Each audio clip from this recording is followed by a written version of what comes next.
Salut les gamers. Donc bienvenue dans ce deuxième format de vidéo. Oui, c'est déjà ma deuxième vidéo et j'entame déjà un nouveau format. Donc vous remarquez que c'est un peu plus libre, je vais parler un peu comme si j'étais dans un vlog. C'est-à-dire que je vais pas faire de montage au niveau de la voix, je vais parler d'une traite comme ça. Et je ferai pas beaucoup de montage non plus. Le but étant de faire des vidéos qui me prennent pas trop de temps, comme ça j'empiète pas sur premier joueur qui reste le format principal de la chaîne. Et donc le but ça va être d'expliquer à chaque fois, d'analyser je vais dire un jeu, à la fois au niveau de combien il est important dans le monde ludique et au niveau des règles, s'il y a des outils, des mécaniques qui sont intéressantes. Donc le jeu que j'ai choisi aujourd'hui c'est Numéri, ou Numéri si vous voulez le prononcer à l'allemande. Donc c'est un jeu édité chez Schmidt dans la gamme Easy Play qui ont fait pas mal de petits jeux avec des mécaniques assez simples mais assez riches, j'ai envie de dire, comme Numéri justement. Le jeu se joue de 2 à 4 et les parties sont très rapides parce que les règles sont vraiment très simples. Donc normalement le but ça va pas être d'expliquer la règle à chaque fois, mais là vu que les règles sont très simples, je vais me permettre de les expliquer et vous comprendrez pourquoi. Donc vous allez avoir un plateau et des pions. Chaque joueur possède des pions numérotés de 1 à 5 et qui sont en dehors du plateau en début de partie, juste devant la piste. Donc les joueurs jouent chacun à leur tour, on jette le dé pendant son tour, sachant que le dé possède des faces 1, 2, 3, 4, 5 et étoiles. Et on va avancer le pion correspondant au chiffre qu'on a obtenu. Par exemple, si je fais 3, je vais avancer le pion 3. Et si je fais étoile, j'avance le pion de mon choix. Alors le pion va avancer sur la première case libre, c'est-à-dire que s'il y a d'autres pions, il va sauter par-dessus et aller sur la première case libre. Donc il peut jamais y avoir deux pions sur la même case. Donc par exemple là le vert fait 3, il ira sur la case là en avançant le 3, et ensuite si le bleu fait 5, il avancera son 5 sur cette case là. Donc ça c'est un peu une sorte de mise en place. Les choses vont commencer à devenir intéressantes quand il y aura un des pions qui va dépasser une des barrières. La barrière dépend du nombre de joueurs. Et à partir du moment où au moins un des pions a dépassé la barrière, tous les joueurs vont pouvoir diviser le résultat de leur dé pour déplacer deux pions différents. Par exemple, si je fais 4, je pourrais soit bouger le 4, soit le 3 et le 1, ou même l'inverse, le 1 puis le 3, mais pas deux fois le 2, parce qu'il faut bouger deux pions différents. On ne peut pas non plus diviser le chiffre en 3, de toute façon c'est pas possible, et on garde toujours les mêmes règles de déplacement. Il y a une autre petite règle, c'est que si un joueur arrive à aligner consécutivement 3 de ses pions, il a le droit de rejouer un tour. Et en rejoignant ce tour, s'il arrive à créer de nouveau une nouvelle chaîne, il va encore rejouer un tour, etc. Donc la partie se termine quand les 3 dernières cases qui sont numérotées 30, 25 et 20 sont occupées par des pions, pas forcément du même joueur. À ce moment-là, c'est la fin de la partie, et chaque pion va valoir autant de points que le chiffre de sa case multiplié par son chiffre. Par exemple, si le 3 se trouve sur la case 20, il rapporte 60 points. Évidemment, le but c'est d'avoir le plus de points. Et vous remarquez qu'il y a des cases où il n'y a pas de chiffre dessus. Donc si vous avez un pion qui est sur une case sans chiffre, il vaudra 0 points de toute façon. Donc voilà, donc là j'ai fini d'expliquer les règles. Maintenant, vous avez vu que j'ai mis des petits papiers pour résumer chaque point de règle, parce que j'estime que chaque point de règle est extrêmement important et a été vraiment très bien pensé. Donc tout d'abord, la petite mise en place, c'est pas forcément super intéressant, mais je pense que c'est là plus pour faire varier les parties qu'autre chose. Et pour éviter que les joueurs puissent créer des chaînes trop rapidement. Parce que si les joueurs pouvaient diviser leur jet de dés dès le début, ils pourraient avancer 2 pions et du coup se retrouver très rapidement avec des chaînes. Donc ensuite, une fois qu'on peut diviser notre dé, c'est là que ça devient intéressant. Donc je vous ai fait un petit schéma qui résume comment on peut diviser notre jet de dés. Alors déjà, on remarque que quand on fait 1 ou 2, on n'a aucun choix. On est obligé d'avancer le 1 ou le 2, puisque de toute façon c'est des chiffres qui sont pas divisibles. Donc c'est, j'ai envie de dire, à peu près les seuls coups où il y a du hasard vraiment à Numéri. Donc ça représente un coup sur 3 quand même, c'est pas mal. Mais je pense qu'il faut plus se concentrer sur les choix qu'on a. C'est justement l'objet de mon premier joueur sur le hasard.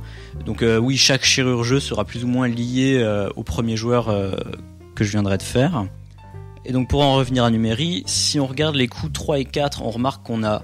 Alors, a priori, on dirait qu'on a deux choix, c'est-à-dire soit avancer le 4, soit le diviser par exemple en 3 et 1.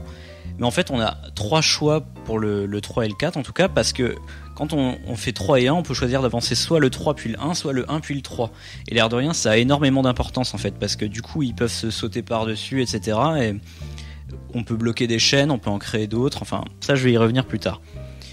Ensuite, donc, on a le 5 qui crée 5 choix différents. Et l'étoile qui crée également 5 choix, mais qui a pour désavantage de ne pas pouvoir avancer 2 pions le même tour. Parce que c'est vachement important de pouvoir avancer 2 pions le même tour. Ça permet qu'ils sautent par-dessus, encore une fois, ou de créer des chaînes. Alors, vous remarquez donc que plus on fait un chiffre élevé, plus on gagne en choix. Et ça a une autre conséquence, en fait, c'est que, vu que pour avancer 2 pions, il faut forcément diviser le chiffre, les chiffres qui vont le plus avancer, ce sera les plus petits chiffres. Alors par exemple, si on regarde les probabilités qu'on a de faire avancer le 1 par rapport au 5, on remarque qu'il y a plus de cas où on a la possibilité de l'avancer. Alors on l'avance pas tout seul, du moins pas tout le temps. C'est pour ça que j'ai fait un autre petit tableau de probabilité pour savoir quand est-ce qu'on avance un pion avec un autre, c'est-à-dire pas tout seul. Et quand on regarde ces petites stats, on remarque que le 2 et le 3 ont exactement les mêmes stats, c'est-à-dire qu'ils ont tous les deux 2 chances sur 3 de sortir sur le dé, et une chance sur 3 de sortir en avançant avec un autre pion. En fait, ça vient du fait, si vous regardez le petit tableau tout en haut, que le 4 et le 3 sont assez similaires, c'est-à-dire qu'ils peuvent soit avancer eux-mêmes, soit se diviser avec 3 ou 2 plus 1. Du coup, la seule vraie différence entre le 2 et le 3, c'est que le 2, on va être parfois obligé de le bouger, c'est-à-dire quand on fait 2, on est obligé de le bouger. Et l'autre différence, c'est que le 3, quand on va le diviser, il va nous priver parfois du 4, alors que le 2 nous privera d'un 3. Voilà, c'est la seule petite différence, et du coup je pense que c'est plus optimal de jouer le 3 parce qu'il a autant de chances de sortir, et il rapporte plus.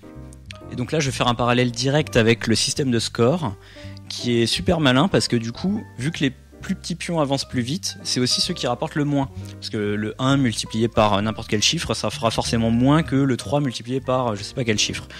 Donc du coup c'est pour ça que pour moi la stratégie optimale c'est d'avancer le 3 dès qu'on peut. Mais... et de nouveau, c'est là que c'est malin, parce que je pense qu'ils ont dû s'en rendre compte, ils ont rajouté la petite règle de l'alignement. Et donc c'est ça qui crée plein d'autres coups possibles, et qui va vous créer des vrais choix en cours de partie, sur des coups à court, moyen et long terme en fait.